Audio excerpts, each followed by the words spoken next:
Praise lord. ఈరోజు దేవుడు బలపరచు వాక్యము హెజ్కేల్ గ్రంథము 36వ అధ్యాయం 11వ వచనము. మునుపటి కంటే అధికమైనటువంటి మేలు మీకు కలుగజేసేదను. ఆమేన్. ప్రియమైనటువంటి దేవుని బిడ్డలారా గమనించండి, మునుపటి కంటే అధికమైనటువంటి మేలు మనకి కలుగ చేయడానికి దేవుడు సిద్ధంగా ఉన్నాడు.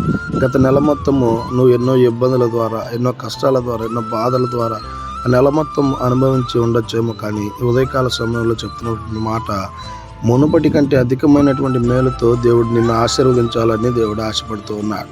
అయితే దేవుని యందు భయభక్తులు కలిగి, దేవుని యందు నమ్మిక ఉంచి, ఆయన యందు విశ్వాసం ఉంచినట్లయితే మునుపటి కంటే అధికమైనటువంటి మేలుతో దేవుడు మనల్ని తృప్తిపరిచేటువంటి, ఆశీర్వదించేటువంటి దేవుడిగా ఉన్నాడు. ఇకనైనా దేవుని మీద ఆధారపడి జీవించేటువంటి వారంగా మనం ఉండాలని కోరుకుంటూ, అధికమైనటువంటి మేలుతో దేవుడు నింపి నడిపించును గాక. ఆమేన్. God bless you.